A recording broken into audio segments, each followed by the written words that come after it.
Hey, strangers. Hey, strangers. Welcome to another episode of The Strange Sessions. I'm declaring it officially spooky season.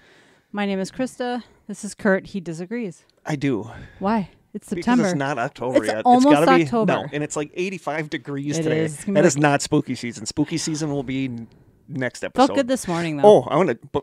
No. Go. Words Keep are going. hard. Keep Words going are with really your, hard. Keep going with your spiel. We're all... Discombobulated. Yes, we are. When are we not discombobulated? If we ever had like a perfect episode, people would be like, this sucks. Who are these drones? Yep. This must be AI. Although, have you seen AI? It's terrifying. Yeah. Did you see that they have AI newscasters now? No. Yeah. Oh, gross. Yeah. I wanted to quickly add before somebody leaves a nasty comment. If you want to skip over this, check the show notes. We give you the timestamp at the topic start. But we have some stuff we want to talk about. Do you have any housekeeping or should Just I a talk shout about... out. I want to give a shout out to our one new stranger that joined our group, The Strangers, on Facebook, and that is Lois Barron. Hi, Lois. That is one of our listeners' moms.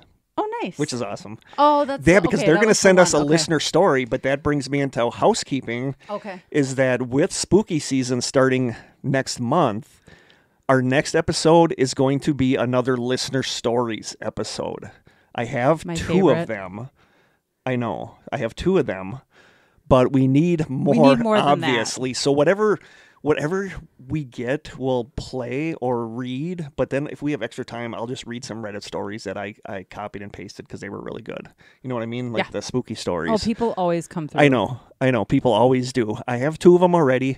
But our next episode in 2 weeks from today will be a listener stories episode. So I'm going to be hitting you up on Facebook. We're going to be hitting you up in this episode and part 2 of this episode for listener stories. If you have anything spooky you want to say, even if you just want to call in and say hey to us. That would be awesome. Or if you want to call and leave a voicemail complaining about how I say the name of a state, go right ahead because that was actually really endearing. That was hilarious. That was actually really endearing. I love that. So just give us a call, leave a voicemail, send us a story. You can email us. You can send us Carrier pigeon. You can astral project yourself into Krista's house and tell her the story. So Don't do that. Okay, maybe don't do that. But yes, next episode after today's 2-part episode will be listener stories. That's all I got. Okay, so we wanted to give you guys a little bit more information on why, if you're watching this on YouTube, actually YouTube's the only people who are going to see this part. Yeah, nobody else sees our videos. So when we get into the audio, you're almost going to have to say all that again. Okay. Does that make sense? Well, no, aren't you going to have the video on YouTube? Yeah. Yeah, okay, never mind. We'll just leave it like this. Yeah. Wow. Yeah, I'm confused. Me too. So we're recording the first 20 minutes of this on video so that you guys can get the taste test on video, because I think people who actually watch or listen to that part like seeing us actually watching us do the taste test. And part 2, we're going to do another taste test that'll be on video, but then we're going to be switching to audio only. So if you're watching on YouTube, just a heads up, hopefully you saw the short we posted yesterday. Since this is a 2-parter, and as you're watching this now, it's my wedding anniversary. Happy anniversary. Thank you. It was going to be way too much video to edit out, because these are probably going to be around 90 minutes each, and that's just too much to turn around in a day for me. Other people could probably do that no problem. So I just didn't want to spend my anniversary weekend editing videos for YouTube that I'm not sure anybody is even watching. So again, we asked on that short yesterday, if you're watching the video, post a comment that says video. If you're listening, post a comment that says audio. Feel free to do that here too. Mm-hmm. We just have no idea. YouTube tells us how many views we get. I'm using air quotes. But that could be 5 people, and the other 195 people are listening. Like, as much as I love the Newkirks, I don't watch the Haunted Objects podcast. I download it as an MP3 and listen to it in my car on my flash drive. Yeah. I just don't like... I'm a watcher. Watch. I'm not a watcher. Not to sound creepy, but I'm a watcher. Yeah, you are. I really like watching. If I can see people, to me, it just adds to the experience. But not everybody's like that, so we just want to know. So, that's why it's audio only. It's just too much to edit, and I don't know that the cameras would last that long. So there you have it.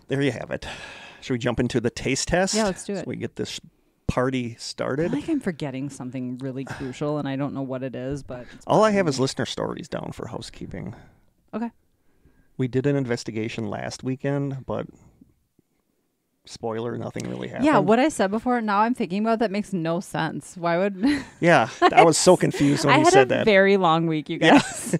Yeah. And you did take sleeping medication last night. But I finally slept good for the first time in a while. So. I was up at 2 a.m. Ugh. Yeah. The other night, 2 nights ago, I fell asleep at 2 a.m. and I woke up at 4:30.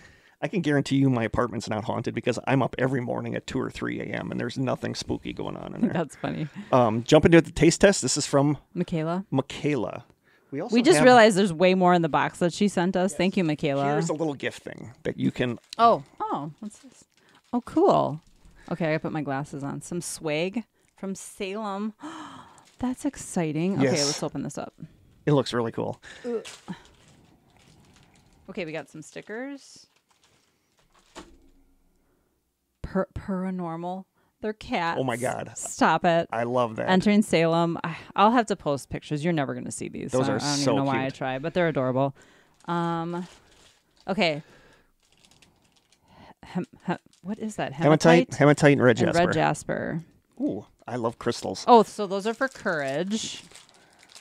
Creativity. I love these. Carnelian and sardonyx. Wow. I am a big fan of... So which one do you want? Creativity or courage? I need courage. Okay. I could use a little creativity. Okay. Thank you so much. I love crystals. How well you can see these. Anybody that knows me knows I love crystals. So these are from Michaela too? Yes. Oh, wow. Yeah. She is so generous. Wow. That was she one of the sent things, us a box of serious goodies. One of the things they were not happy with me with at school was giving the kids crystals. Oh. But you have no idea how much it meant to them. Yeah. You know. But also, I could understand that. What if your family is religious and that's like against your, I don't know. But it's funny because... Your intentions were good. My intentions were good. But I was told, like, if a kid won crystals with the trivia contests... When they came in the next morning, I would give them the crystals they wanted. And I was told that watching the camera, kids are coming up and I'm giving them little baggies of stuff. And it was winter, so I had my hood up. And it was like, I'm like Jesse from Breaking Bad. So, yeah. Oh, that's hilarious. But thank you so much, Michaela. Yeah, thank you. I love crystals. And I'm not a crystal person, but I'm open-minded. I love crystals. What do you do with them? You can carry them with you. Okay. Logan sent me a bunch of crystals. And I carry them with me a lot. I know Kayla Grayson, is into crystals big time, and I think she has them all displayed somehow. My niece gave me crystals, so I carry them with me. So you think they carry energy? Yes, I have amethyst sometimes. I have quartz sometimes. I guess I believe in herbal and plant life more than having crystals? energy, and but why can't I believe in crystals? Exactly. So we got this from Michaela, our taste test for this episode. Okay. Organic crackers. For the jam. I think she means in a jar, not like, for the party or something. Something like I was trying to be kids funny. would It's say not these happening. days. Organic Clubhouse bite-sized crackers. I feel like these are just a vessel. They're not like anything special. Beach plum jam. Ooh, yeah. I love plums. Tender Crop Farm beach plum jam. Okay, I'm excited about this. I'm making a lot of weird noises today. Okay. I brought paper towel. It smells like jam. Here. Which sticker would you like? The cat one.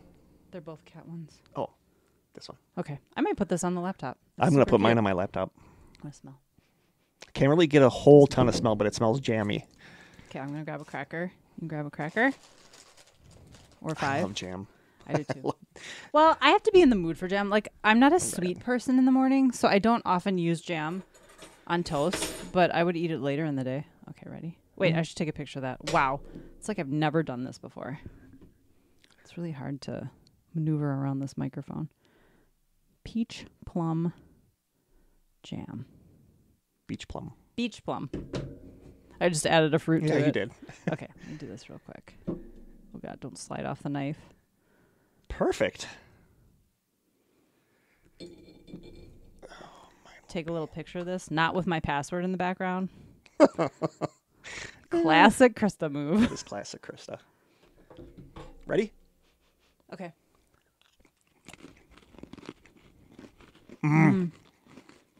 That's really good. That's really good. I love that jam. Mm-hmm. Oh my God. Oh, that's so good. And the crackers are good. Oh my God. Yeah, that is delicious. That salty cracker mixed with the sweet jam. That's a 10 out of 10. You can take the jam home. I will take the jam home because I love jam on toast. That is a 10 out of 10. That is a 10 out of 10. Thank you, Michaela. Oh, my God. So good. Yes, I will definitely take that home. Lately, I've been craving English muffins, so this would be perfect on English muffins. Oh, thank you, Michaela. Okay. This is really good. I love jam, but I don't buy it a lot. I think every time I have it, somebody gives it to me. Do you like butter with your jam? No. Oh, it's so good. You should try it. Like I've a toasted English muffin with butter and then jam on top of it. No, I just always do one or the other. You gotta try it. Huh. Live a little. Yeah, me and Tree live a little. I don't know. I'm trying to be healthy. You know, that's true. My $5 McDonald's meals. Okay. Do we have anything else? I don't think so. Oh my God, that was good jam. We did that investigation last week. Yeah. I'm just gonna say it was a bit of a dud. Yeah, then nothing happened. Nothing happened. So we're probably not going to do an episode on that. We had an amazing meal. Oh my gosh, we had such a good meal. Yeah, we were trying to think of somewhere we could stop on the way to the investigation. Yeah. And there's a restaurant called Crave So amazing. that we went to, and I think it was literally the best meal I've ever had. It was the highlight of the night. All I got was cheese curds and mac and cheese. Mac and cheese with seasoned chicken and garlic mushrooms in it. Mm-hmm. And it came in a vat. Yeah, my God, I'm thinking that I'm going to get like a little plate of macaroni and cheese because it was like $13. Mm-hmm. You know, and I'm thinking this is going to be just like a plate full. Once you added the toppings, it was that like was 20. Yeah, but then still. Yeah. He got like a casserole and dish our subscribers, of mac and cheese. Our subscribers paid for that meal, so thank you so much, you guys.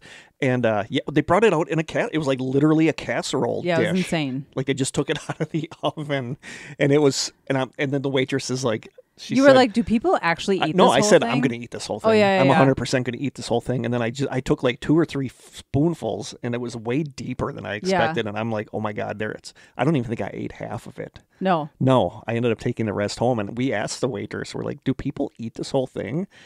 And then she said, well, I wasn't going to say anything when you said you were going to eat it, but she said, yeah. Because I didn't want to judge. Yeah, she said, we've seen people eat this whole thing, and it's disgusting. Because that was so much macaroni. I can't imagine and cheese. Like the gut problems you might have after that. I had, like I said, I didn't even eat half of that container, and I was dying. We have to talk about the cheese curds. You're all picturing, like, if you're from Wisconsin, you know what a cheese curd is, and people they bread them or they batter them and they fry them. These were big, like, cubes of what I am assuming is halloumi cheese. They wouldn't tell us. They wouldn't tell us what it was. It was a trade secret. Because they said it was a secret. I think it's halloumi. Maybe we need to do an investigation. Maybe we need to do an investigation about the secret. Have an episode about that. Because you can grill halloumi. It like really holds its shape. And they don't bread it. They just drop it in a fryer, and it gets kind of like caramelized and crispy on the out. It was the greatest thing I think I've ever had in my life. It was the best cheese curds I've ever had in my life. We were all eating these going, oh my God. Yeah. Oh my, we just like, it was orgasmic. I'm sorry. I had to say it. Wow. All right. Hey, I'm from Wisconsin. There went some sponsors. Yeah. Or I just got some new sponsors. Or we just got some really interesting We have new no sponsors, so yeah. I guess that would be something. Yeah, I guess it would be.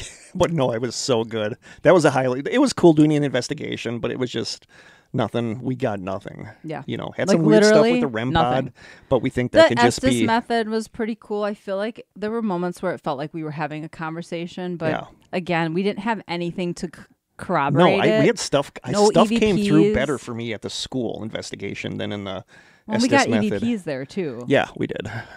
We had more activity there, and there was school. just nothing. Yep. No. So we were going to do an episode about it, but now we're not because nothing really happened. That would be a snooze fest. That would be a snooze fest. It'd be a 5-minute episode. It would be. It was fun. I had fun, though. Oh, it was fun. Yeah, it was never cool. wasted time. And, hey, we can come back to them and say... It's always fun bringing Jim. Yeah. And we can come back and say, hey, we didn't capture anything. It doesn't mean there's nothing there, but maybe it's residual. Maybe it, Yeah. It only happens. It was worth it for the cheese curds, though. So yeah. We're good. And I got this salad with salmon on it. That was to die for. Nice. Very nice. Okay. Are we heading into the topic? Are we heading into the topic? I'm going to stop the video if we are. Oh, that's right, because we're not doing this one video. Nope. So this concludes the video portion. Thanks, By video YouTube people, guys. let us know if you watch the videos, because we seriously want to know. Because if not many people do, should we keep doing it? Yeah, I would like to know that. So just let us know, because I can't imagine people watching this for 2 hours. No kidding. And seeing me read. Same.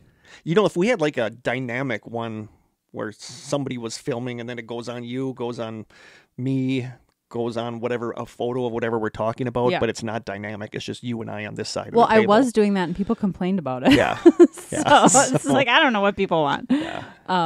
Yeah. Yeah. So if we get rid of videos and you really miss them, you know, Krista and I will come to your house and we'll sit on the couch and we'll read our show notes. We'll just do a live episode in front of you. Ugh, it's a terrifying Go in your fridge, see what you got for a taste test. So last night's leftovers. Yeah. So no, I think we're going to go to the audio only portion now. Yep. Okay. Thanks, guys. Bye, viewers. So today's topic, and I just spit on my microphone. So today's topic, about 2 months ago, I know I've told this story on here in the past, but when I went into kindergarten in Manitowoc at Jackson Elementary School, they told the principal that I could read at a really advanced age. So the principal gave me his principal's journal, and I read to him word for word everything that was on that page, like big words and everything, and he was like stunned. And to the fact that like after I was gone from that school, like years later, my cousin went there and he was talking to my cousin and he's like, yeah, we had a boy here once that could easily read at a middle school level. And she's like, was that Kurt Konechny? And he's like, yeah, how do you know Kurt? It's because he's my cousin. But I could read at a crazy advanced level. And we didn't have stuff like advanced classes back then. This was mid-70s. This had to be mid-70s, late 70s. But somewhere in that time frame, I don't remember if it was kindergarten. I want to say it was like third grade, maybe. At some point during that early elementary school time frame, I have a very vivid memory of me being in a room, like a white-walled clinical room, sitting at a table, and across from me was a lady wearing a white lab coat. She had long, dark hair, and I want to say she was Asian. And she was asking me questions. And when I would answer the questions right, she would give me 3 or 4 Fruit Loops. I vividly remember Fruit Loops. This part of it, I vividly remember. And was that like a favorite cereal? Or were they just kind of guessing kids? They like might have just Fruit been Loops? guessing. Okay. But every time I answered the question right, I got Fruit Loops. And years later, I was friends with somebody who was very much into the high strangeness stuff. And I told her this. And she's like, that's really weird if she was wearing a lab coat and you were like in a lab, because that's not where somebody would do something like that with a student. So I've always been like really fascinated by that memory I have. Does Corey have any memory of anything like this? I don't know. Okay. But it's just such a vivid, weird... No, you're older. Yeah. Oh, okay. Yeah. And it's actually his birthday yesterday, so happy birthday, Corey. 50, our the favorite big 5. Wow. Oh, yeah. That's exciting. Yep. He's our favorite co-host. No, yeah, I have to ask him if he has any memories like that, but if you were young, I doubt that he would. Yeah. Maybe he would. I don't know. It's just such a weird memory for me, and it wasn't until that friend of mine said they wouldn't have somebody you wouldn't be tested in like a laboratory setting. No, you'd with be in a somebody classroom with a lab or coat. something. It'd be a teacher. So that's been in my mind lately. So then I was thinking about it one day, like 2 months ago, and I decided to Google strange tests in schools in the 70s. And that opened up this whole floodgate of what today's 2 episodes are about. And it's about weird testing on school kids. And this is very much a tinfoil hat episode. Oh, we were going to put tinfoil hats on. We were going to put tinfoil hats on.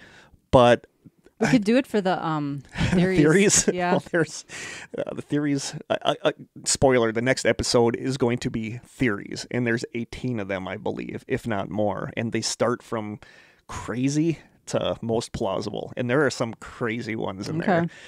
But it's really interesting. And then I ended up most of the stuff I found was on Reddit. So the 3 sources I got these stories from for this part of these 2 episodes, again, not exactly a bastion of factual information, are Reddit, 4chan, and a website called Godlike Productions, which is way out there. Okay. It's very conspiracy minded, and it's way out there. But what is it called? Godlike Productions? I believe so. Okay. So that's where most of these come from. But there's so many. Like, I'm still going through forums of people talking about this. I'm still copying stories because I am fascinated by this. I'm really fascinated by this whole idea, but there's so much out there that, like we always say, if even a small percentage of these are true, then something weird was going on. So the first story that I found, and this episode is going to be just a lot of stories and us talking about a couple miscellaneous things. But the first story I saw when I Googled this was on Reddit, and it was this. I've heard now from multiple people about them being young students and being forced to take tests by people that didn't even work at their school.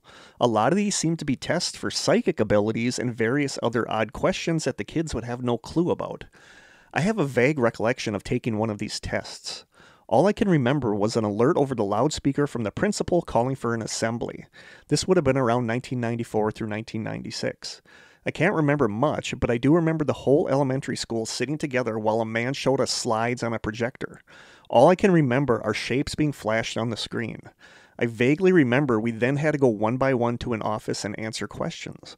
I really wish I could remember more, but I was hoping maybe someone else out there has this memory. It could have just been a strange psychology experiment or something like that, but when I think about this specific event, it's almost like my brain is purposely blocking out the memory. I have some pretty strong memories from around this time of my childhood, but this one is like trying to remember something through a fog. My questions.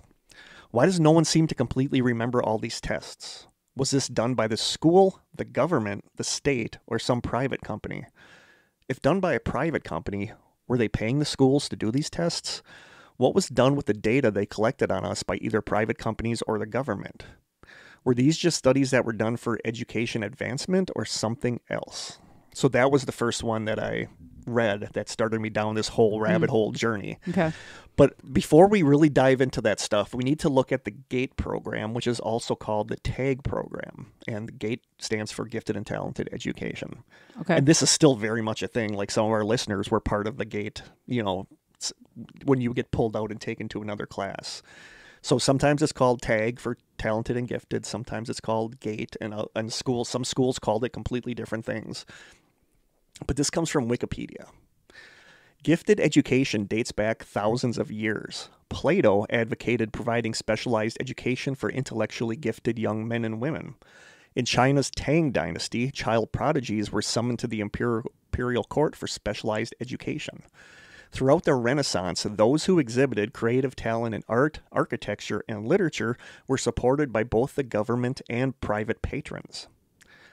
Sputnik 1 was kind of what set all this off.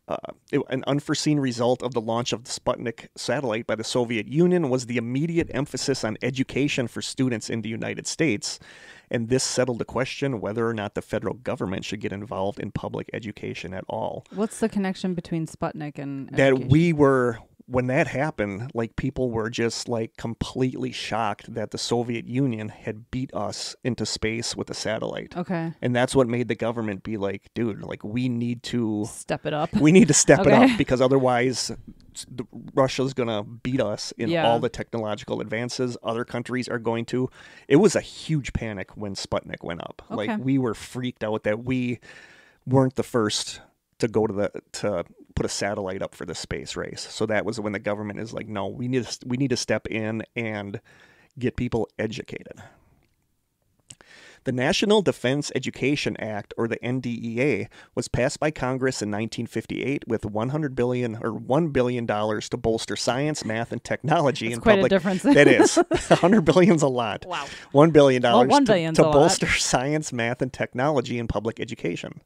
The National Defense Education Act would lead to other achievements, such as forerunning the moon landing and the implementation of advanced placement, or AP, coursework.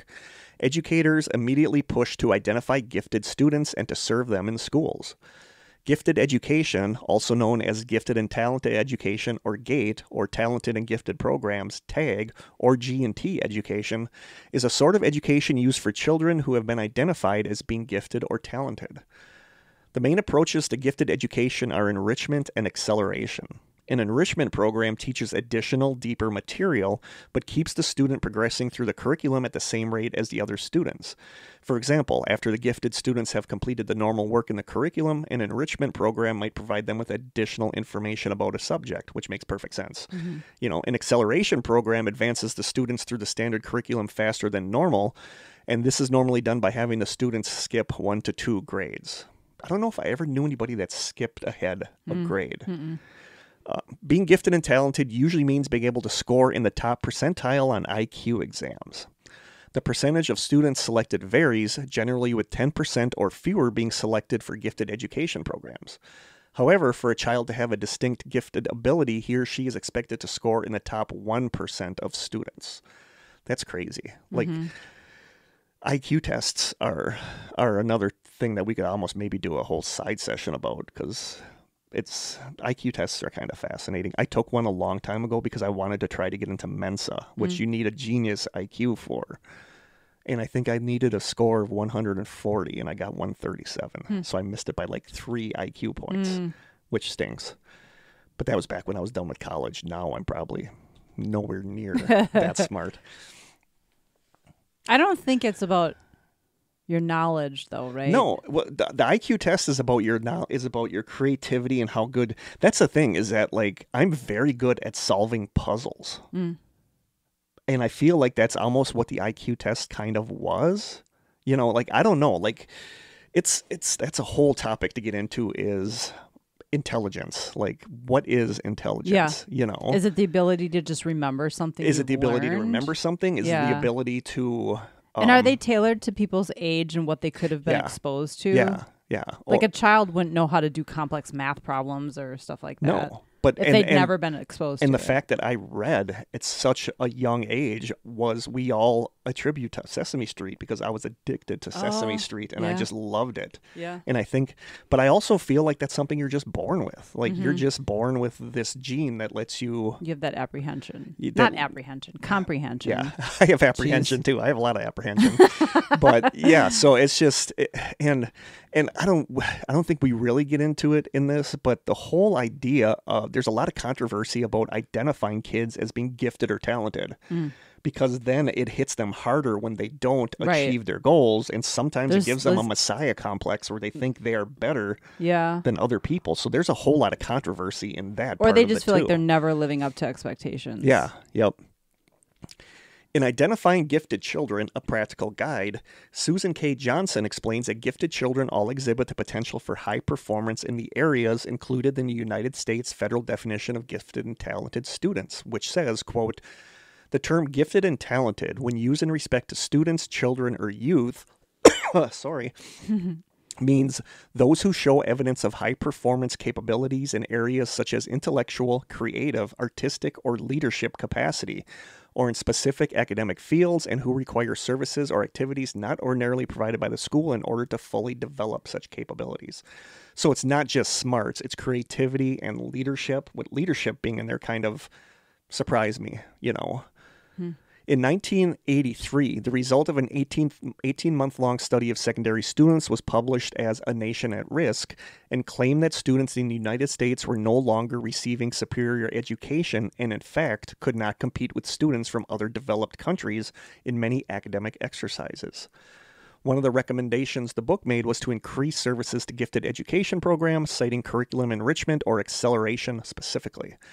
The U.S. federal government was also urged to create standards for the identification and servicing of gifted students. The Jacob Javits Gifted and Talented Students Education Act was passed in 1988 as part of the Elementary and Secondary Education Act. In contrast with special education, gifted education is not regulated on a federal level, although recommendations by the U.S. Department of Education are offered. As such, funding for these services is not consistent from state to state, and although students may be identified, the extent to which they receive services can vary widely depending on a state or district's budget. Controversies concerning gifted education are varied and often highly politicized. This is They are as basic as agreeing upon the appropriateness of the term gifted or the definition of giftedness. For example, does giftedness refer to performance or potential? Many students do not exhibit both at the same time, so that's totally true. Yeah, that's and a lot of interesting. this is really interesting to me after having worked in a middle school. Yeah. You know, so that's kind of the gifted and talented stuff. And GATE and TAG are two acronyms that come up a lot in this, and GATE is Gifted and Talented Education.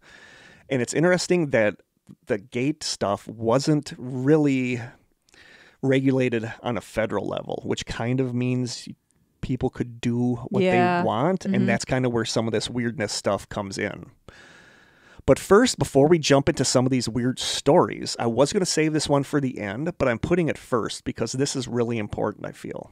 Somebody on Reddit says, now, it also has to be said that this does not mean that every single gifted program and teacher is nefarious, and not every single child who gets placed into these programs experiences any sort of weirdness, abuse, or trauma. What it does mean is that the gifted programs are very much structured like banking or Freemasonry, where 95% of the program is on the up and up, and the other 5% is the under-the-scenes corruption happening. The hard pill to swallow is that these programs, at their core, were created to help assist the government to find gifted children to experiment on, and that the 95% of good is still complicit in covering up the 5% that is bad, and that is why we are trying to expose this. So that's the whole theory, is that there was weird stuff going on with these. And it makes sense to me. Like, if you want to have access to kids to test them for stuff, school's a perfect place to do it. It really is. Like, where else are you going to be able to take a group of kids? So have we done Montauk? Is that related? Not really. But my question is, could this have been, this is one of those wild theories, been some kind of there's wild theories coming, believe me. Finding kids to put into a program like Montauk? That's one of the theories, is that they're looking for kids with telekinetic abilities, psychic abilities, because some of this stuff that when was Montauk? Oh my God. Was it before then? 60s, 70s? I don't remember. 70s, I think. If they correlated, it would be interesting. Yeah, but what was I just going to say? But that's I don't know. I'm not one of those psychic kids. That's the gist of it, is that they're doing things that don't make sense, and then people didn't really kind of realize that until the internet came around and people were able to get together to compare their stuff. You're like, hey, that happened to me But what too. I had just read is not everybody that was in a GATE program, like maybe 1% of people that were in these programs experienced anything out of the ordinary. Yeah. So don't feel like if you were in this program that you were exposed to any of this stuff. You need to go to hypnotherapy. But on the other hand, you're some little dinky school in the middle of nowhere. Maybe some group is going to give you money to do these tests that they want to do. So here we go. Are you ready to go to the weirdness? Yeah. Maybe the seatbelts are for the theories, actually. So somebody replied to that original one I read, and they said, quote, I just asked my sister the same thing yesterday. When I was in 4th grade, which was 1989, I remember someone taking me out of class, bringing me to a small room, and doing psychological tests on me. I've also blocked out the details of these memories. The only memory I have is of the person doing the Rorschach tests on me, which is supposedly unethical to perform on minors. Really? Yeah. Why? Without a parental approval, you're not supposed to do stuff like that. Oh, that to makes a minor. sense. Yeah, I'm blown. Any kind of thing like that. And that's going to be coming up in here. That's going to be one of the things that kind of comes up in here. I'm blown away by seeing your post less than 24 hours after I had this conversation with my sister, and somebody replied to that on Reddit saying, "Yes, late 80s and early 90s." I was being called for my classes constantly to meet some lady in the counseling center for testing sessions. Hours and hours of mechanical reasoning type problems, mostly. Loved every minute of it because it got me out of my regular boring class. I remember an IQ test and a personality test, but the other tests were odd. She would show me flashcards of weird symbols and shapes and ask me if I remember them. I don't remember seeing any of them at first. She also used a stopwatch for everything. And then shortly after that, the military recruiters started constantly calling. I actually became friends over the phone with one guy from the Navy. I had excellent grades, but was bored and in trouble all the time. I also knew just about everyone in school because I was skipping class all the time. What grade is this person in now? I don't remember. Because they said it started when they were in 4th grade, right? Yeah. This has to be well beyond that at This has to be point. high school if they're getting calls from the military. the military recruiter. Okay. Oh, this happened all throughout this happened all through my freshman year in high school. It was always the same lady in the same suit every day. She did not work for the school. She was odd and cold and very serious. As far as I know, only one other kid was being pulled from class as much as I was. I was never given an explanation as to why exactly. My parents didn't know anything about this either. And somebody on Reddit says, I remember being told to go to the library for an IQ test. It was either 5th or 6th grade. I was the only one that was going to take the test, so I was kind of scared that I had done something wrong. The teacher didn't seem to know anything about it, but she seemed a bit disturbed by it, which didn't help my situation. I don't know if she knew something and wasn't saying anything, though. But I had been doing decently in school, so I wasn't sure what this was for. I went there, and the library lady had been told to leave the room, so it was only me and this younger man in a suit who was giving me the test. It did seem like some kind of intelligence test. At one point, he kept grilling me on why I was giving him the answers I was giving him, and I couldn't answer other than it seemed like the right answer, but he kept asking me that anyway. It was one of those tests where they describe a scene, and then I was supposed to answer questions about the scene. I generally hate those as I don't really have good visual memory. I also didn't like him from the start. I got weird vibes from him even though he acted very friendly on the outside, so once he got pushy, I refused to continue. He thought he'd wait me out, but I wouldn't budge after that. Eventually he said, we'll do this another time, and I was allowed to leave. I did have to go back some days later, and that time the library lady was already gone from the room. It was maybe a week or so after, I'm not sure. It just seemed extra weird as the library lady was always in there unless she was eating lunch. That was where she was, that was her station. That's where she always was. The second time was similar, and again, we got to the same part in the test, and he was being a jerk again. I didn't put the word in there that person put. So this time I refused even faster. That was the last time I had to do it. So there's some weird stuff, but it gets weirder.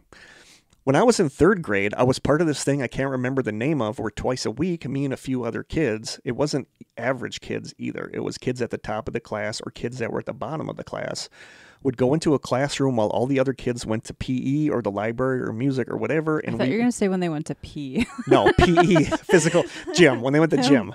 And we would do these really weird tests. The teacher, who I never remember seeing at the school before, would have us wear headphones, and the voice would say a series of numbers, and we would have to remember all the numbers or numbers with more than 5 letters or to draw the shapes, and it would say other weird stuff like that. We also had to do a lot of balancing exercises, like walking along balance beams or standing on one foot. That's interesting. We also had to drink this really weird tasting pink stuff. What? We were also told never to talk about this. Okay. This was in an extremely small weird. town. We'll get to the pink stuff next episode in theories. It's not as evil as it sounds, I think, but we'll get into that. Okay. We were also told never to talk about this. It was an extremely small town in Tennessee with only about 3,000 residents. The school only had about 150 students, if that. So there's some weird stuff going on, and it just gets weirder, and now you read some of these stories. Okay. Just the whole don't tell anybody about this. Yeah, and that comes up. That comes up a lot. Okay, from Reddit. My father had this happen in the 70s. He scored well on one of the tests, was labeled tag, and every day an unmarked white van would take him from school alone to this other place that he says he can never remember. He only remembers the van, then returning to school, and that's it. Like the memory was erased or something. He has a few vague snapshot memories of the lost time, and they're super sketchy. See, you get this an unmarked white van. Yeah, it gets weird. Ugh, yuck. So this is another story from Reddit. I always thought this was really strange. In the early 90s, I was in a gifted and talented program. We would be taken out of regular classes for about 2 to 3 hours a day, and for an hour or two where we would... What? For an hour or two, we would work on normal school stuff. But the last hour was different. We would do things like stare at a picture for a while, then try to mentally send the picture to a partner sitting in another room. That comes up a lot. Why are they testing that? Yeah, so it's just weird. They would then try to draw the picture we would send to them. Or we would look at a picture for a while, and then we would be asked by our teacher to draw it with our eyes closed or with our left hand, if right-handed. I remember once that another teacher that I hadn't met before came into the classroom that day and did some new stuff with us. She tied a ball to a string hanging from the ceiling. We formed 2 lines of kids. One line of kids practiced pulling the string back and trying to get the ball to go into the goal, which was a cup set up about 15 feet away. The other line of kids didn't practice, but instead took turns only visualizing the action of making the goal every time. Then we actually did it. Our scores were then tallied against the kids that actually did the motion, and the visualizers beat them. There were other experiments, like this quite often, but this was in elementary and middle school, so I don't remember too much about the others. I do remember that at the time, some of them seemed strange to my parents. At least their parents knew about it. Sometimes, yeah. But the teachers would explain it to them as gathering information about differences in the left and right halves of our brains. Which I can understand. But why are you having the kids visualize and see? Why would they need to study the left and right half? That's like I said, this is weird. You're supposed to be educating people, not using them to as guinea pigs. That's strange. Yeah, so much of this is strange. And again, even if chances are good, not most, but a lot of these are just people playing Making along. It up, yeah. But if some of these are true, and I took out the ones that I thought were, on Reddit, I'm really good at looking at a poster, looking at somebody's post like this, and then going back and looking at all the other things they have posted to get a feeling for what kind of... Do they just always go along with whatever So the any post that is? were like that, I pulled out of here. These were ones that struck me as possibly being legitimate. Okay. These are all from Reddit. Yeah. I was everything I think from this first site up until a specific point that I'll get to is from Reddit. Okay. I was taken out of class once or twice a week. I didn't know why, but didn't complain. I got out of class for a couple of hours. This was between 2nd and 5th grade in the mid to late 80s. I was asked questions, observed while playing with toys, and then did things the teacher called guessing games, like what's on the card, what number am I thinking of, etc. I had no idea why, but I told my mom about it like 20 years later, and she was furious because they never asked her permission. That's so sketchy. It is sketchy. I think anytime you're going to pull a kid out of to do anything like that, you should be asking the parents' permission. I remember in my GATE program that my teacher's name was Miss Byron, and she was way different than the other teachers. I don't specifically remember her actually hosting a class other than the GATE one. I only remember taking so many tests by adults in white lab coats off that campus. Weirded me out. Yeah. Weirded me out, the white lab coat thing. Like the ESP test cards and hearing tests in a small, dark room. Another story. I do remember this. I was pulled from class in the early 90s by 2 men and a woman in suits. They took me to a wooden building behind the school. I had never seen this building open before and assumed it was for storage, but when we went in it, it was empty except for a table. It was dim and creepy in there. That sounds so creepy. It is. The 3 people sat on one side of the table with me facing them on the other. They asked a ton of questions, and I remember they really freaked me out. Unfortunately, I only remember one exercise from this experience. They told me that they were going to give me a sequence of 25 numbers, and they wanted me to remember them. After they read off the list of numbers, they asked if I remembered them. I said yes. The woman then said, okay, now repeat them to us backwards in reverse order. I was able to do this quickly. I had an excellent memory as a kid, and they got very excited. I didn't understand what was happening and got even more upset. I asked if I could be finished, and they let me go back to class. Only a few students were talked to by these people, all very intelligent students with perfect grades. I asked my mother what the heck it was about, but she said she was never notified or informed about any of it. She was kind of freaked because normally parental consent is obtained before strangers can pull their children from class. Well, yes. Mm-hmm. She said the school claimed it was an evaluation for honors students, but they told her that the testing had been done in a class with many other students on a different day than it actually had happened. I specifically remember that testing. So whoever they were, the school lied to my mother about them. Yeah. So sketchy. Super sketchy. And one last one from Reddit. Yes, I went through this in the late 1970s in Oshkosh, Wisconsin. Woohoo, Oshkosh. Shout out to Oshkosh. They took us up on the abandoned 3rd floor into an old antiquated classroom full of turn-of-the-century desks. That's weird. Why does that even exist? I don't know, but that's weird to me just in itself. They went through like a time loop or something. They would play games with us, like taking alphabet cards or a card deck and shuffling them and laying them face down in a spread and having us pick out the card they asked for. They had us drink juice and have snacks. They put films or scenes up on screen and asked us our thoughts on them. They would put headphones on us and make us do some sort of tests. I was in kindergarten, about 1977 or 1978. They would take us out of class and bring us up there. That floor was normally locked as there were bats up there. Gross. And an old bell tower. It was strange. What little memory I have feels odd and has always felt wrong. My mother said the people supposedly worked for the college right down the street, the University of Wisconsin-Oshkosh. She said one day as I was coming out of school to be picked up, this so-called teacher who was not regular staff came out with me and told my mom that I had picked out all the alphabet cards in order one by one and that this was impossible. It feels as though after we had the juice and snacks, I would not remember anything until I was returned to our regular kindergarten class. And I would feel off kilter for a while. 45 or more years have passed. I instinctively do not feel good about this. Nothing good was done in secret like that, and my instinct says I was probably drugged. So weird stuff going on. Ugh. Right? Yeah. I don't like that. So some more Reddit. In 1981, in upstate New York, me and 3 of my classmates that were labeled gifted were put into this program called ESP, but it didn't stand for extrasensory perception. It was something else that I can't remember. Once or twice a week for at least half a year, a bus would take us to another school where other kids from other districts were too. Altogether, it was probably about 15 kids, so not a lot. These are the things that I remember. Number 1. Sitting in cubbies while someone outside the classroom concentrates on a picture, and then we would have to draw what we saw in our mind, if anything. Which is so weird. Like, why are you doing this psychic testing with kids? Or is that even... That's remote viewing because somebody else is looking at a picture and they're trying to draw it in their mind. Yeah. Number 2, weird semantics. And what is that called?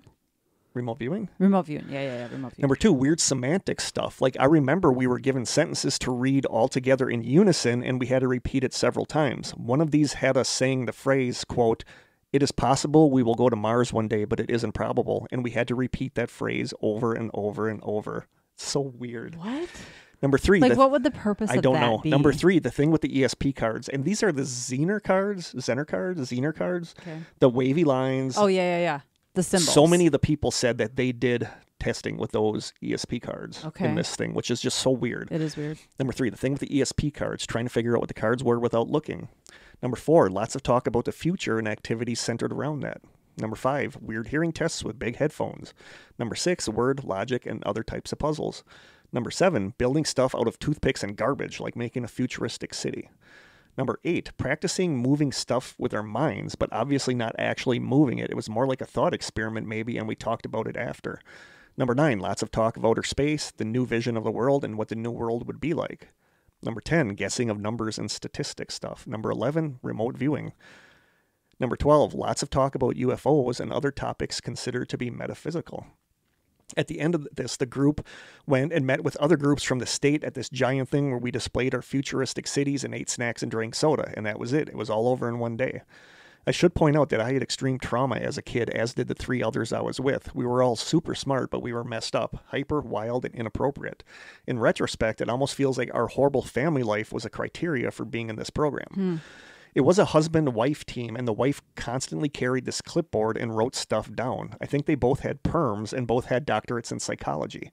There might be more. As I read other people's comments, some stuff might come back, but I think I got the gist of it. There's something especially nefarious about the idea of them targeting kids who have some kind of trauma. Yes. Yep. They're already vulnerable. Yep. Somebody replies, "Wow, I'm late to this party," but just reading that sentence, quote, "It is possible we will go to Mars one day, but it is not probable," triggered a weird flood of memories for me. I was in a very similar program, and we used to read that sentence together and do those activities. It was a gifted program in 1997 and 1998 in Massachusetts called EEC. 15 kids or so from different districts taking a short bus to a different school every Monday in 5th grade. I have excellent memory, but I could never remember just what it was we did there until I read that Mars sentence just now. We did those kind of activities.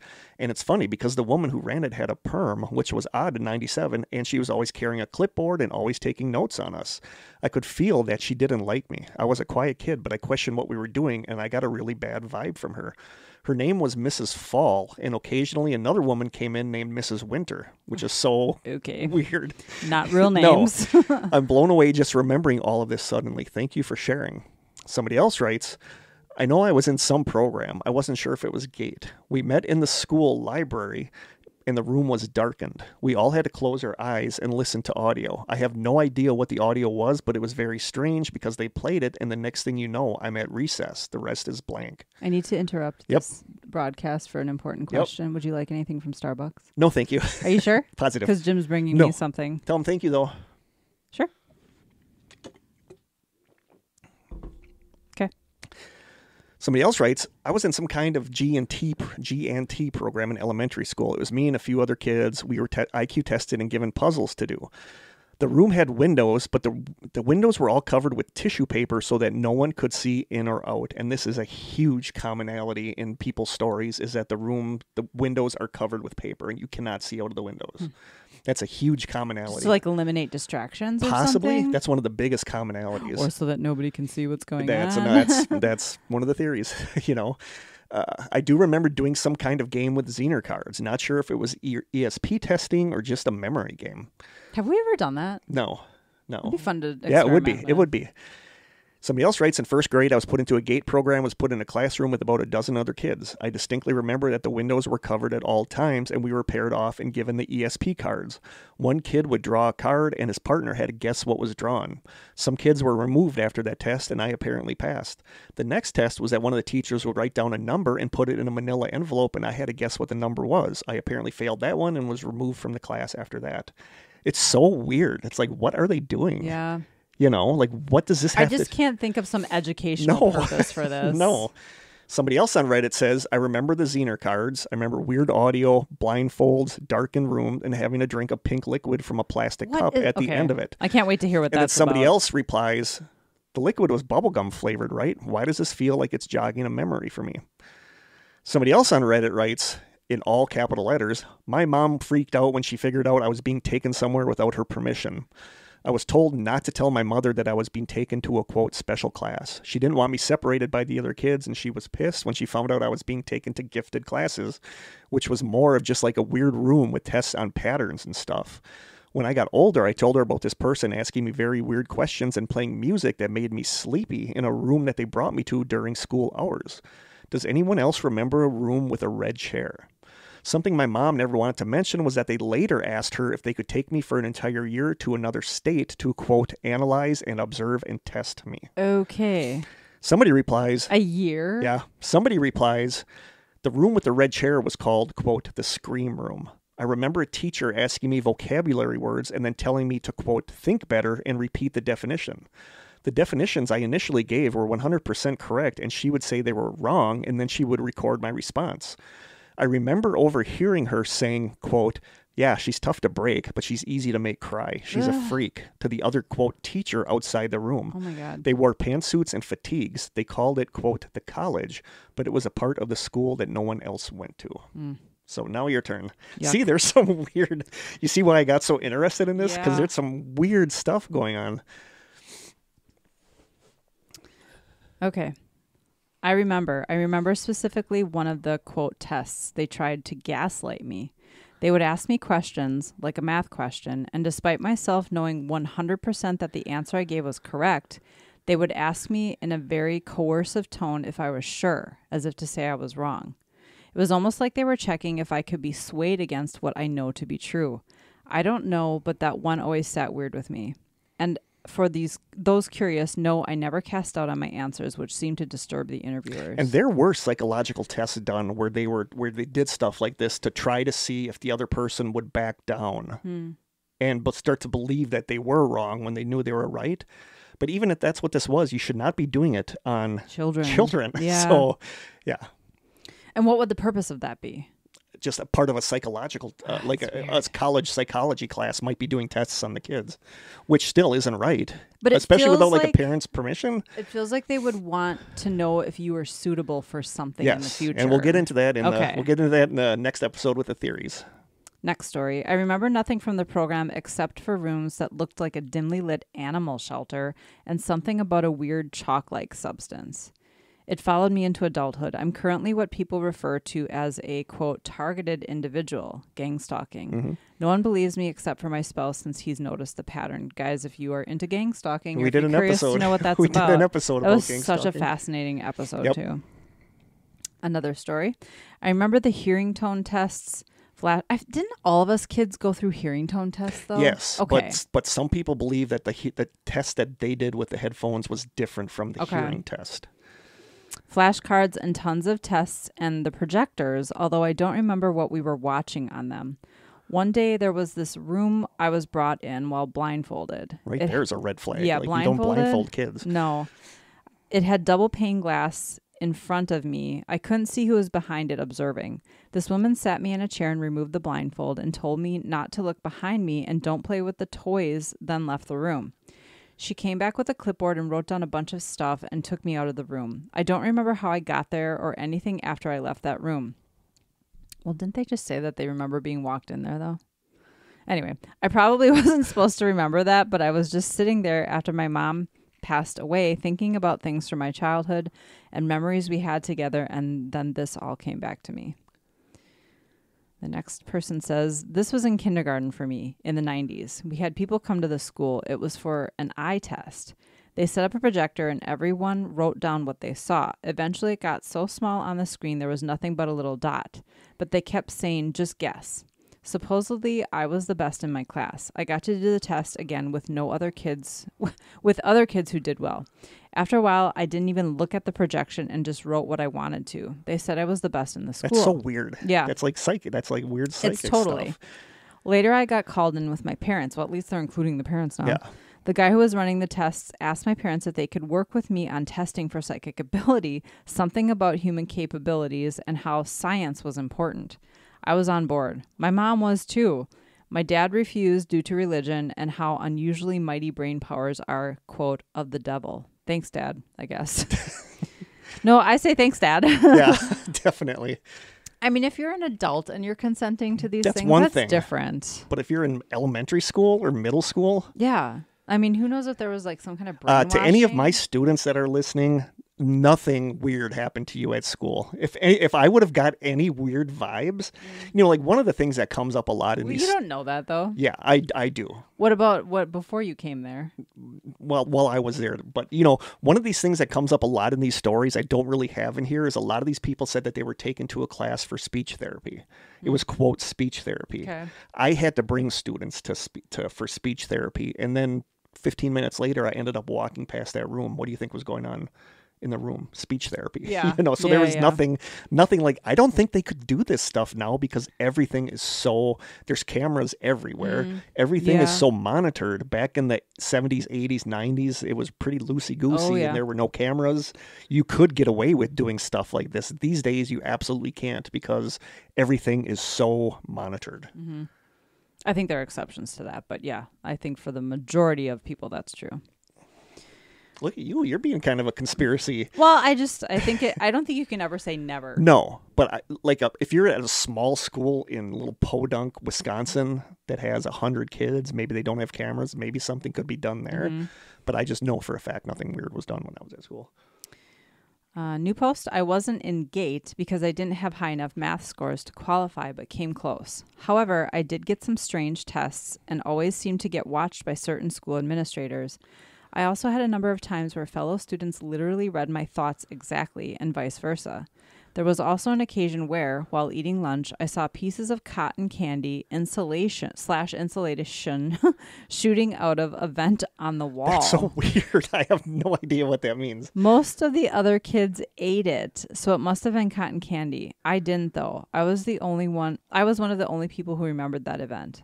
What? That sounds made up, but I threw it in a here just bit. Because it's weird. I also have had these realistic dreams throughout my whole life of being experimented on in a lab, such as having my brain messed with, being injected with random syringes that would cause paralysis in my legs, then being shot up with painkillers and memory-wiping substances to make me forget. Well, then how would you remember? Because flashes of memory come through. Okay. I would ask the doctors why they were doing this, and they acted robotic and emotionless, as if brainwashed.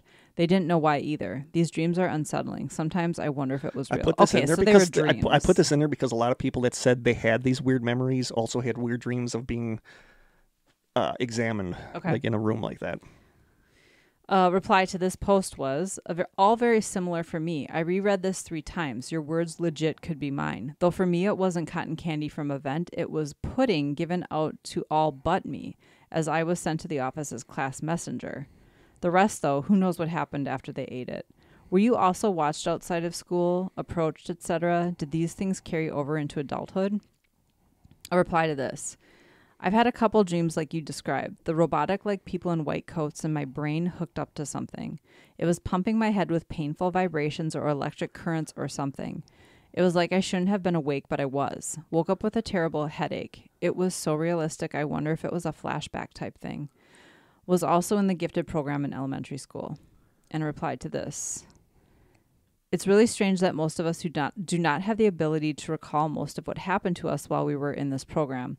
Or if we can, most come up with a way too similar memories. Well, I really botched that. Almost as if they are cover memories. Oh, Yep. interesting. Like Yeah. planted memories? Yeah.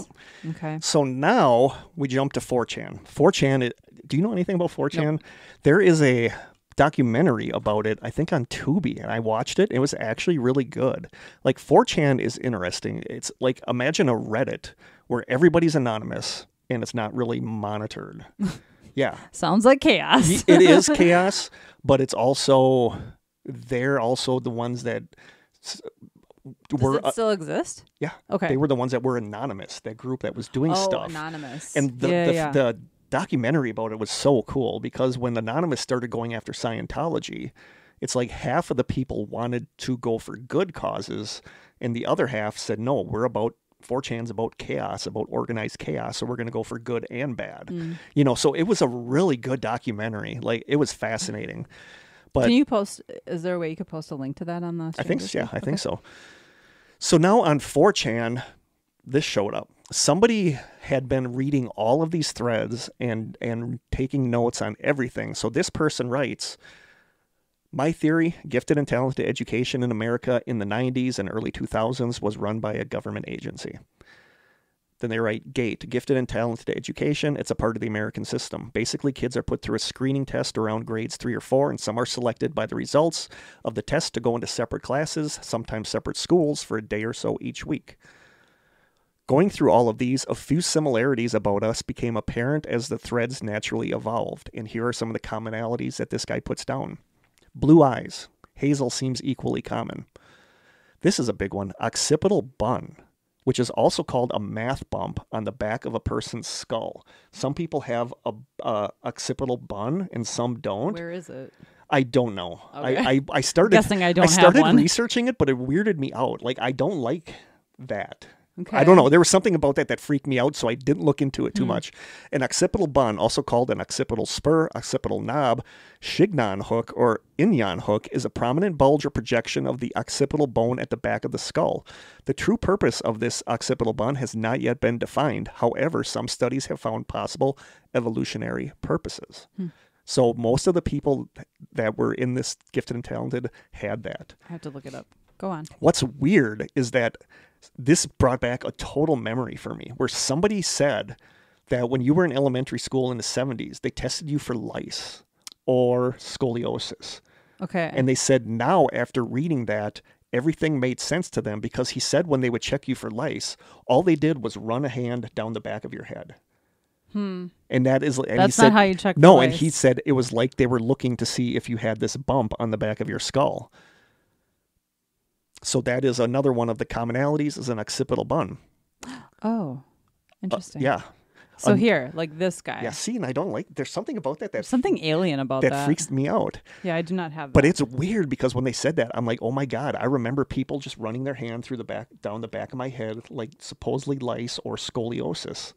Yeah. And they said what they were doing was looking for an occipital bun. Another commonality, birth complications. It's all men. Yeah. There are no women in these. Oh, there's one. Yeah. Okay. Another commonality, birth complications, like being born weeks early or born not breathing. Another commonality, near-death experiences, particularly drowning, which I had. Ooh, really? So when I almost drowned in that hotel pool when I was a kid. Oh, I think you talked about that. Another commonality, a lack of memory of gate. What we did there, how many hours we were there, it's all very vague. Another commonality, windows were always covered in gate classrooms. That's weird. Another commonality, tendency to being followed. Another one, and this one I don't buy, but a lot of people do, law enforcement being extremely lenient and easy during chance encounters for the remainder of your life. Which makes no sense because that means there has to be some database that a cop pulling me over for my taillight would have access to that would say, go easy on this guy. Which is also disturbing if that is a thing. Yeah. Another one, IQs are often as high as 130. 100 is the average. Many people in the gifted and talented programs have IQs in the genius range of 160, but that's a commonality because that's what they were looking for with Right. people with high IQs. That makes sense. And then he writes other similarities, less common, but a few ex-Gators agree on these too. Huge interest in paranormal phenomena, having early 20s drug experimentation period, forehead scars, early speech therapy, firstborn sons, migraines, having Israeli art student girlfriends. Not even joking. We get into that in theories, and that's a legit. It's a legit thing. Okay. We get into that in theories. Having premonitions or prophetic dreams, having above average intuition, and having above average awareness of Mandela effects. So is this interesting? Yeah. So is this predominantly males? No, males and females. Because a lot of those are being the firstborn son, having Yeah. a girlfriend. Like, Yeah. But it could be having a boyfriend that's an Israeli art student. Okay. Or being the firstborn daughter. Yes. Okay. Yeah. So now on 4chan, somebody writes, like 75% of those fit me. I was not in GATE, though. Instead, my brother and I were in something called GATSEP. I know we were there for at least 4.5 hours each week, but neither of us can recall anything about it, except that we got onto a bus with tinted windows, got out somewhere, and went to a classroom with windows up high, completely covered by thick colored paper. Somebody else on 4chan says, I was in GATE, but I wasn't playing along with any of this weird speculation, but holy F, that all changed when I read about the Israeli art student girlfriend. That was way too specific and memorable for me, and now I'm completely spooked. Did you have an Israeli art I student did not. girlfriend? Okay. I did not. Somebody else on 4chan says, every one of these characteristics applies to me, although the Israeli art student girlfriend and I broke up. It was so uncanny reading that. Somebody else says someone also brought up in another thread a while back that the, quote, lice checks kids went through were actually screenings to see if you had the occipital bun. Hence why it was always so hush-hush and they always seemed to just run a hand down the back of your head. That's so weird to me because I vividly remember that. I remember lice checks. Yeah. But Yep. it was only if somebody at school had Yeah. lice, and then they got out the comb, and Yep. everybody had. I never had lice, luckily, but I did. oh, did you? When I was That's in so common when my you're a kid, though. 16 years old, yeah. Oh wow, you were Yeah. a teenager. Okay. Somebody else on 4chan says, I wasn't in GATE, but did you ever notice that when the GATE kids did come back to the classroom, it was like they were out of it, like sedated or slightly drunk? Something always struck me as odd with all of that. Like, why cover up the windows and lock the door when GATE was in session? See, I went to a Catholic school. I feel like this would have happened in public schools. There's not a couple private Catholic school schools. things coming up. Really? Yeah. Okay. Somebody else writes on Reddit, they write, I also had an Israeli friend who was artsy. I'm not sure if she was my handler or whatever. We didn't really date, but we hooked up once or twice. We're still friends to this day, although we don't talk very often. She's married and we both live on opposite sides of the country.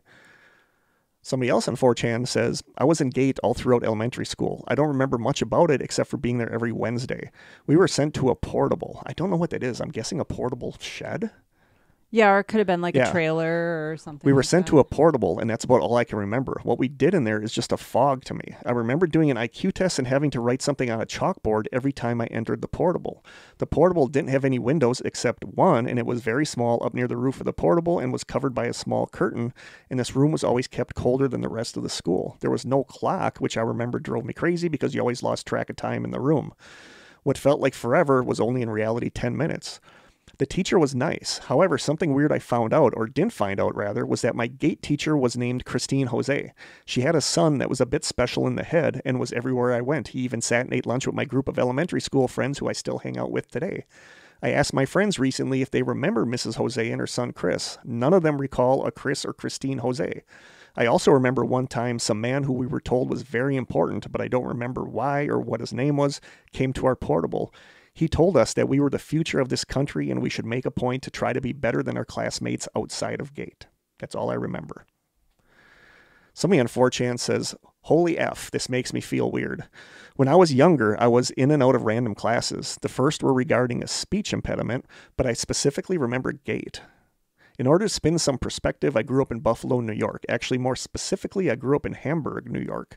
When I was younger, 3 to 7, my parents had put me in programs originally to aid me with my speech impediments, but later it was more or less to control my undiagnosed psych problems. When I was about 4 or 5, they put me in a year of this GATE program, and I remember quite a bit of it for some reason. I remember specifically that we were not allowed to bring in our own lunches, And our lunches there usually comprised of simple stuff: peanut butter, celery stick, and the occasional box of raisins. Every so often, we would be given cups of tea with some slices of cucumbers, but the tea never sat right with me. That's so weird. It is weird. The tea never sat right with me. Maybe that's thanks to living with a British mother, but I refused to drink tea from anyone except my direct family. The tea, though, had a weird, almost peppermint taste, which was another reason I avoided it. In So time, it wasn't peppermint tea. I don't know. In time, my dad removed me from the program, stating, quote, "That program is not good for you and it's not good for I," and has never specified the reasons as to why I was removed. My time at GATE comprised a lot of weird TV shows. We had one show that oddly was about fish biology, yet more or less it was simplified and watered down to the point of just explaining what certain parts of the fish were.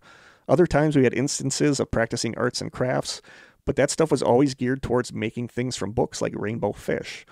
One thing that sticks out in my mind, though, was the almost medical nature of the staff. Almost all of them knew or had some background in doctor-related fields. Now that I think about it, the ones that even the kids knew were involved in a central hospital in Buffalo, they were the ones that were always making the peppermint tea. Anyway, as I left that program, literally within a week of leaving it, I had a near-death experience in which I was swimming in a local pool and was pulled under by a group of older teens cannonballing into the deep end. I remember at my age of 4 or 5 just telling myself, relax, this is it, just prepare. And I started to ease my body. Like you're about to die? Yeah. Wow. And I remember that because that happened to me when I almost drowned in that hotel pool. I remember that. I vividly remember that. And I started to ease my body, coming to terms with my oncoming death.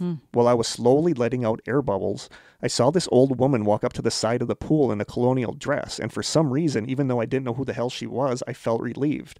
The thing I can compare it to these days is an opiate high. I just felt so weirdly relieved.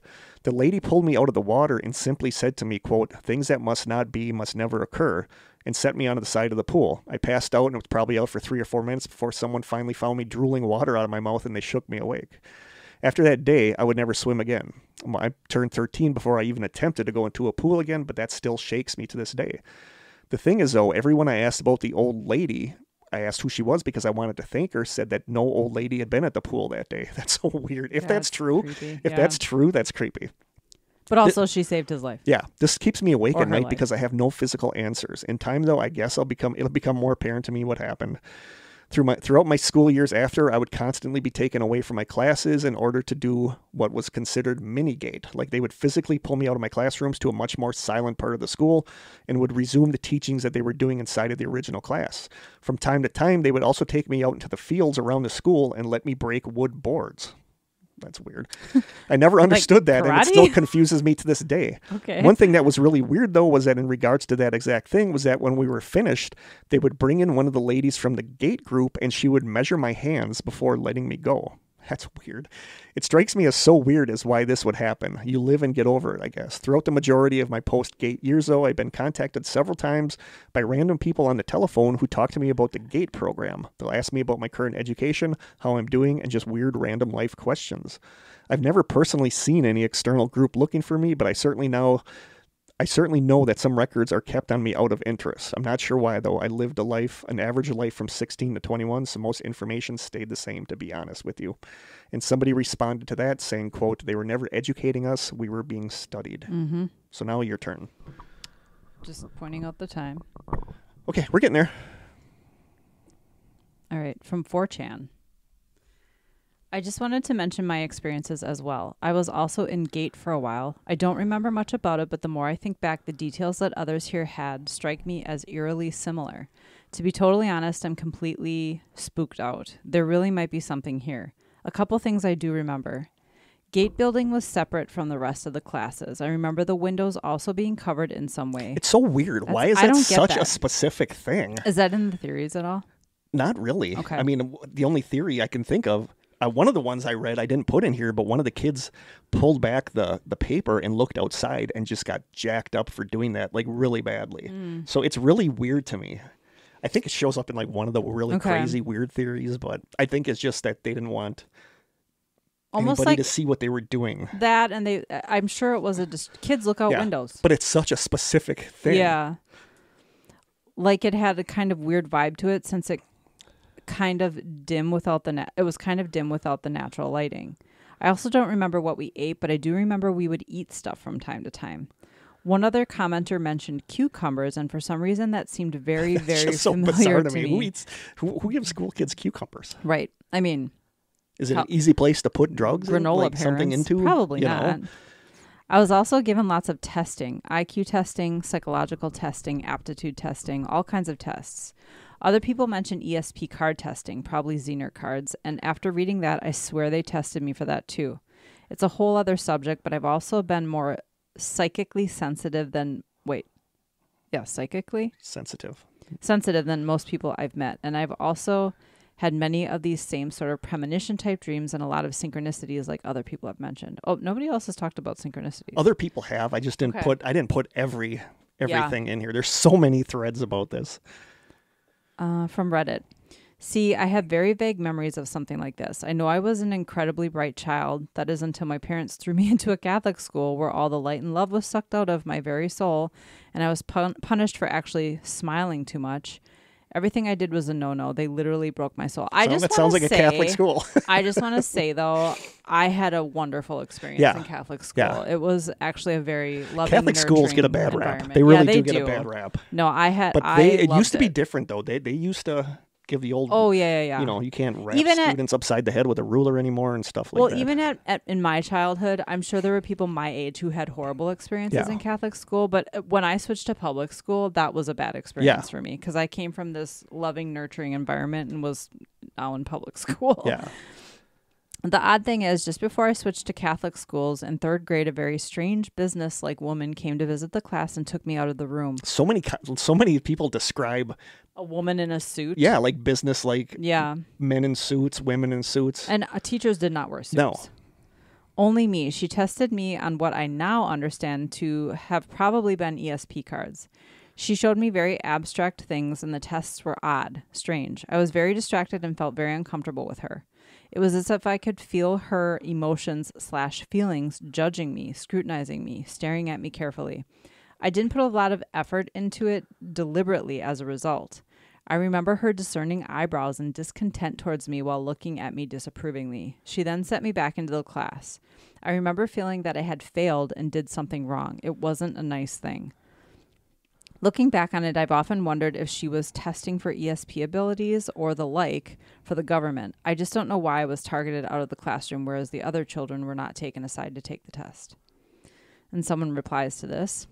A friend of mine told me how when she was between 5 and 7 years old, she was taken from class by an unfamiliar nun.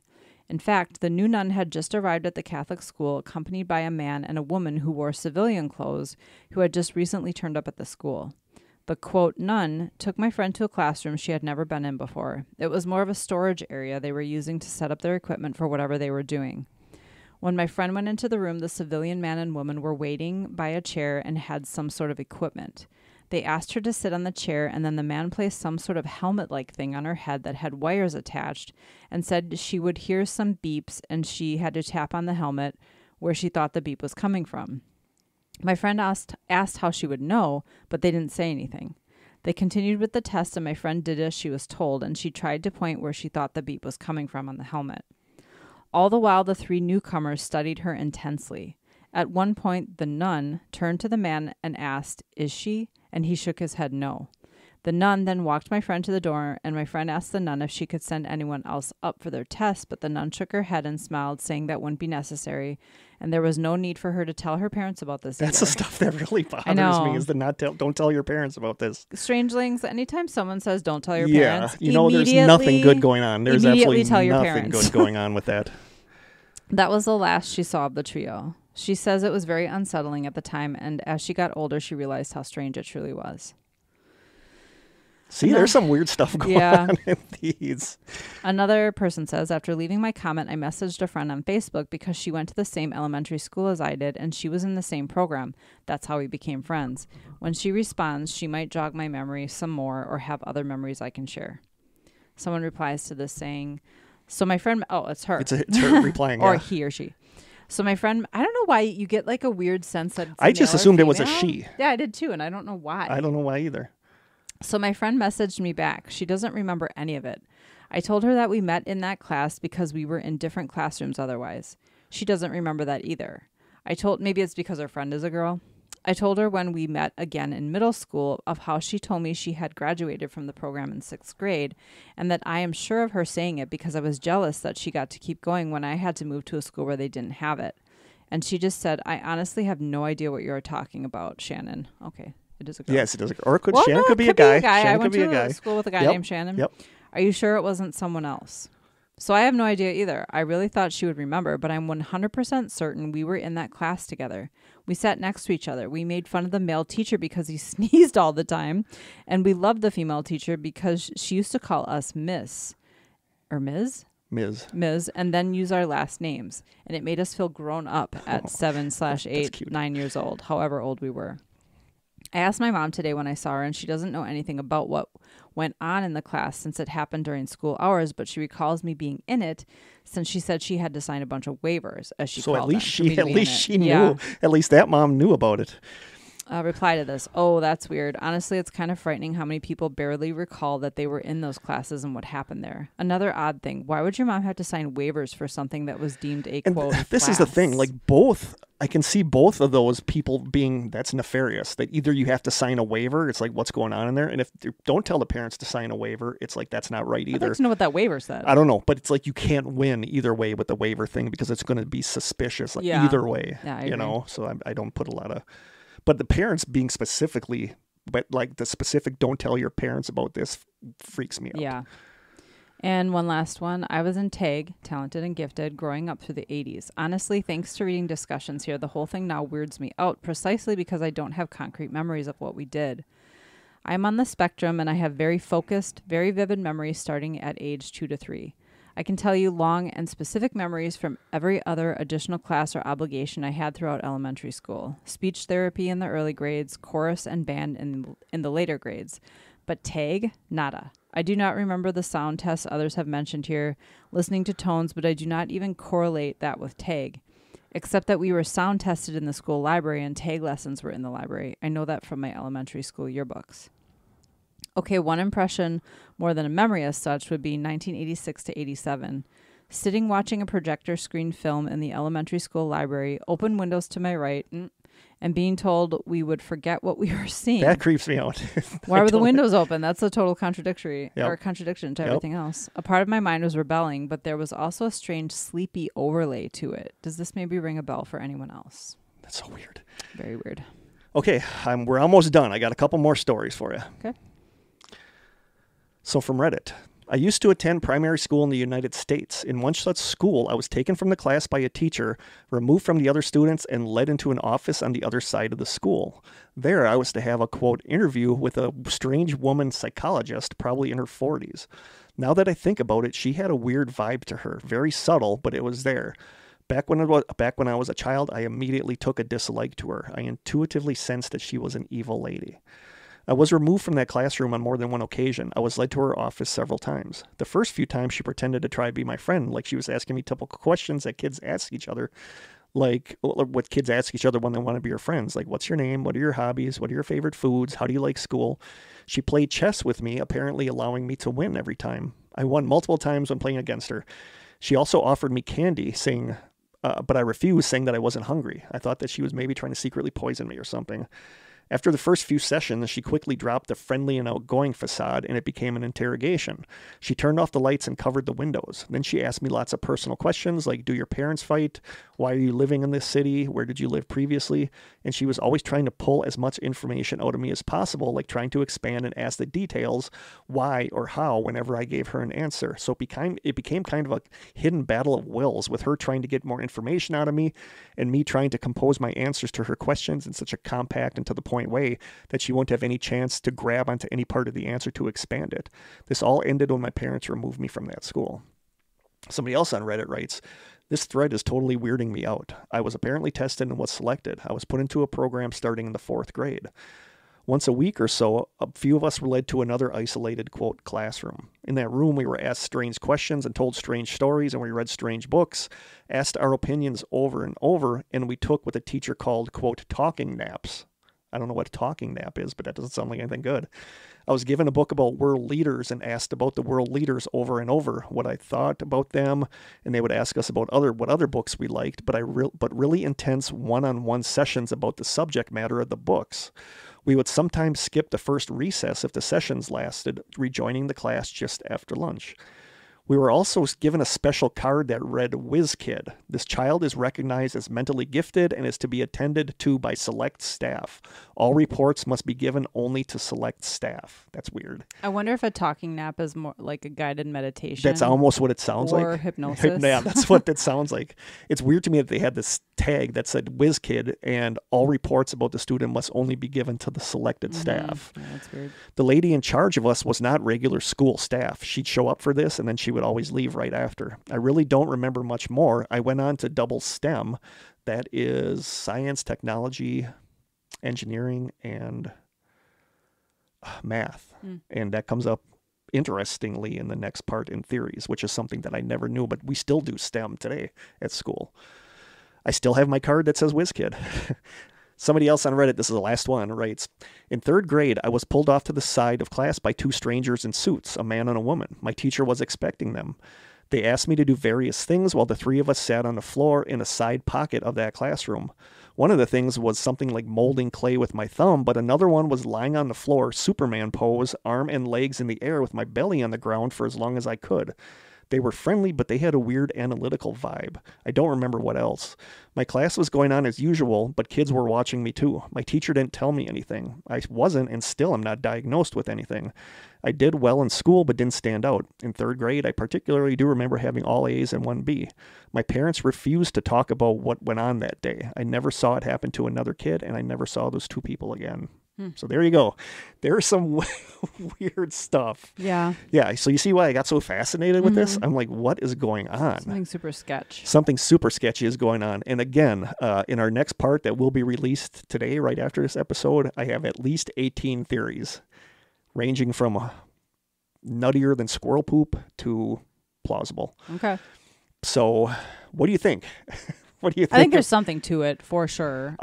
It's just like the Zener cards. I feel like I have a weird memory of doing stuff with those ESP cards in grade school. And am I just remembering that now because I read other people having this and I made that up? Or why is everybody being tested with the Zener cards?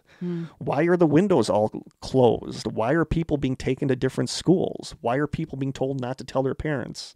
Why are people having missing memories? Why don't they remember stuff that happened? So it's just so weird. Why is everybody drinking pink juice? What do you think the pink juice? The pink juice is, we did pink juice. What do you think the pink juice was? I have no idea.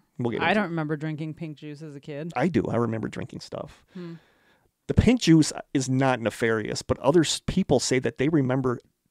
If it made them sleepy though and they forgot the stuff pink after juice, they had it? to swish out of their mouth. But they said that there were other things that they had to drink that they had to consume, which is weird because you're not supposed to do that with kids. Like I could have got fired for giving a kid a cough drop. You can't do that. Yeah. You know, so it's just weird.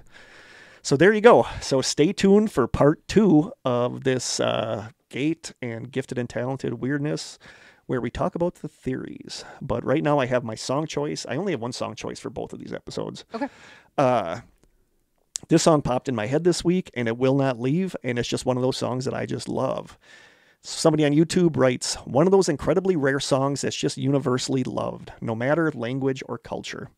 Somebody else writes, this song is infectious and timeless. Even though the song came out in 2002, it would not sound out of place on a dance floor in the 70s, 80s, or 90s. Somebody else writes, this song makes everyone in the room happy. Somebody else writes, this song gets randomly stuck in my head every couple of months, and this song randomly gets stuck in my head every couple of months for the last 10 years, and I am absolutely fine with that. Somebody else writes, not only a banger song, but some of the weirdly smoothest low-bit animation I've ever seen. And it is the awesome song. It was on my running playlist back when I used to run. It is the song Move Your Feet by Junior Senior. If you heard it, you would know it. Okay. Like this is one of the, like on YouTube, so many people said that. They're like, this showed up in my suggested songs, and I was like, why? And then I clicked on it, and as soon as the song started, I'm like, oh my God, I know this song. I love this song. So that is for this episode. It is Move Your Feet, Junior, Senior. Didn't have any questions. How appropriate for a running song. Yeah. Your feet. Yeah. Yep. I'll play it for you right after we stop recording, Okay. but you totally know it. So there you go. We're going to shut this down, and then we are going to restart with theories, which is probably going to be just as long as this section. I'm curious to see which one of the theories you agree with, because I know which one I buy. Yeah. Okay. So I think that's it from Krista and I for this episode. Stay tuned for part two coming right up. So we love you guys. Thank you so much for listening. And until next time, stay strange.